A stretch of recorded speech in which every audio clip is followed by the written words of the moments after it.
ये तो वही बात हुई दोस्तों कि आप युद्ध लड़ने गए और तलवार घर ही भूल गए।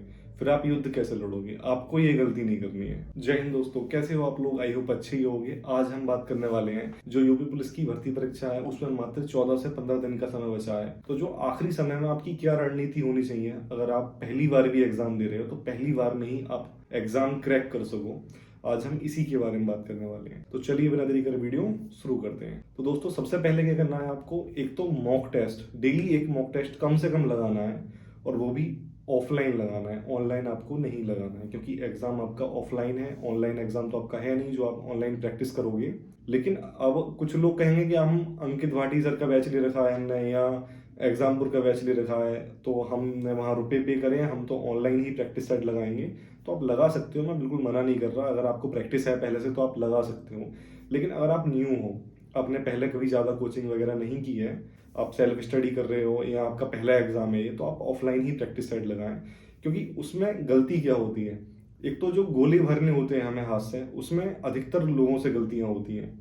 जो भी एग्जाम दे के आया होगा ना, उससे पूछना, आप 2-3% तो ऐसे गलत किए होंगे ना जो हमें मतलब 100% जिसमें हम श्योर थे कि हमें इसका आंसर पता है और हमें ये प्रश्न याद है, 2-3% हर किसी के उन गोले भरने में गलत होते हैं। तो एक तो ये चीज प्रैक्टिस से ठीक होगी आपकी, आपको गलत गोले नहीं भरने हैं। और दूसरा, अपना रोल नंबर बहुत ध्यान से भरना है। अगर आप रोल नंबर ही गलत भर दोगे तो फिर आप पास हो या फेल, फिर उससे क्या फर्क पड़ता है? अगर आपका रोल नंबर गलत है तो आपका फॉर्म रिजेक्ट हो जाएगा। और ये तो वही बात होगी कि आप युद्ध लड़ने गए और आप अपनी तलवार घर ही भूल गए, तो फिर आप युद्ध कैसे लड़ोगे? तो आपको रोल नंबर और अपना नाम वगैरह जो डिटेल्स हैं वो बहुत ध्यान से भरनी है। और जो सबसे इम्पोर्टेंट चीज़ है वो है समय। समय का बहुत ध्यान रखना है, क्योंकि जब आप घर मॉक टेस्ट लगाते हो और आप बिना टाइम के अगर मॉक टेस्ट लगा रहे हो तो आपकी प्रैक्टिस तो ठीक हो जाएगी, लेकिन फिर टाइम कैसे अरेंज करोगे परीक्षा के समय?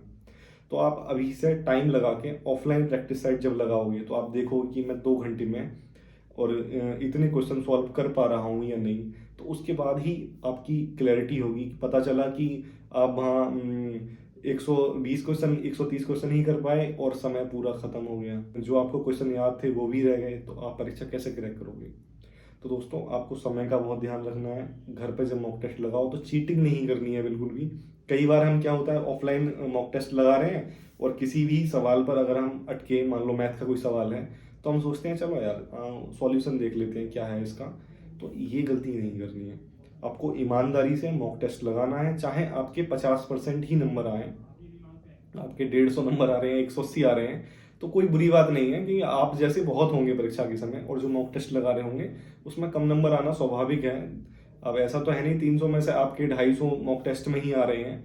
तो देखो, आपको ये चीज़ समझनी है, अगर कम नंबर भी आ रहे हैं तो ईमानदारी से मॉक टेस्ट लगाओ। और जिस टॉपिक में आपके ज़्यादा क्वेश्चन गलत हो रहे हैं उसे फाइंड करो, और फिर उस टॉपिक को दोबारा से रिवीजन करो उसका, कि कहाँ गलती हो रही है, किस तरह के सवालों में आप ज़्यादा गलतियां कर रहे हो। फिर जो एक्यूरेसी आपकी आएगी ना, उससे आपकी जो मार्क्स हैं वो बढ़ेंगे। क्योंकि जो क्वेश्चन हम गलत करते हैं और फिर जब हम उसे एनालाइज करते हैं, फिर उसे दोबारा पढ़ते हैं, दोबारा सॉल्यूशन करते हैं, उसका सॉल्यूशन देखते हैं, फिर खुद सॉल्व करते हैं, तो उसे आप बहुत लंबे समय तक नहीं भूलोगे। ठीक है दोस्तों, तो आपको एक्यूरेसी लेके आनी है अपनी मॉक टेस्ट में, और समय का ध्यान रखना है, टाइम अरेंज करना है। उसके साथ ही मॉक टेस्ट में कोशिश करनी है कि हम ज़्यादा से ज़्यादा नंबर लेके आएँ। इस तरह से अगर आप तैयारी करोगे तो आप पहली बार में ही परीक्षा क्रैक कर दोगे और जल्द ही वर्दी पहन के अपने घर जाओगे। और दूसरी जो सबसे इम्पोर्टेंट चीज़ है यार, वो है लॉ ऑफ अट्रैक्शन। आपको जो भी बनना है ज़िंदगी में, या जो भी आपका गोल है उसे पाना है, कोई अच्छी गाड़ी खरीदनी है, या आपको पुलिस का एग्ज़ाम क्रैक करना है, तो आपको वर्दी पहननी है, तो यार उसे ना सबसे पहले विजुलाइज करना सीखो। जब तक आपके दिमाग में वो थॉट नहीं होंगे कि आपको क्या बनना है, और आप ये सोचोगे कि मैं वो बन चुका हूँ, और फिर जो आपके अंदर से एनर्जी निकल के आएगी ना, वो यार बहुत पावरफुल होगी। एक बुक है पावर ऑफ सबकॉन्शियस माइंड। हमारे दिमाग के 2 भाग होते हैं, एक कॉन्शियस एक सबकॉन्शियस। तो आप वो बुक पढ़ना, या उसकी ऑडियो समरी भी आप सुन सकते हो यूट्यूब वगैरह में।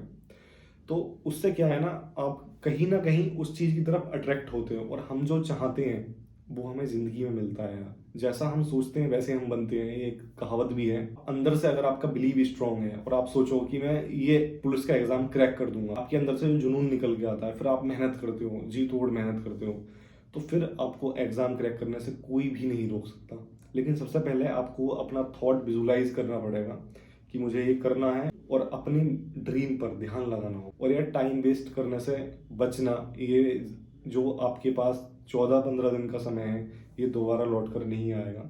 जितना भी टाइम है परीक्षा की तैयारी में ही लगाना, पढ़ाई में ही लगाना। क्योंकि कई बार क्या होता है, हमारे फ्रेंड होते हैं तो वो कहते हैं हमसे, चल यार आज मूवी देखने चलते हैं, फाइटर मूवी आई है अभी करंट में ही ऋतिक रोशन की, चलो यार मूवी देखते हैं। आप कहोगे नहीं यार मेरी तो परीक्षा है, मेरा टाइम खराब होगा और यार रुपए भी नहीं है मेरे पास। तो वो आपका दोस्त है, वो कहेगा अरे यार टिकट तो मैं बुक कर दूंगा, तू चल मेरे साथ। तो आप कहते हो चल यार चलते हैं मूवी देखते हैं, बहुत दिन हो गए पढ़ाई करते करते बोर हो चुका हूँ मैं भी, चलो आज मूवी देखते हैं। तो आपको ये गलती नहीं करनी है यार, क्योंकि आपके रुपए तो नहीं जा रहे, लेकिन जो टाइम जा रहा है ना आपका, वो रुपए से भी ज्यादा कीमती है। तो जो टाइम है आपको बिल्कुल भी बर्बाद नहीं करना है। ये जो समय है, कोई भी दावत कोई भी शादी हो, नहीं जाना है आपको। परिवार वाले हैं ना, माता पिता हैं, भाई बहन जो भी हैं, वो सब लोग जा तो रहे हैं शादी में। आपके जाने से या ना जाने से कोई शादी थोड़ी रुक रही है, किसी की भी हो। तो आपको शादियों में नहीं जाना है, शादियों का सीजन चल ही रहा है वैसे भी। तो इन बातों का ध्यान रखना है, और कोई भी क्वेरी हो तो आप कमेंट करके मुझसे पूछ सकते हो। ठीक है दोस्तों, मिलते हैं अगली वीडियो में। जय हिंद दोस्तों।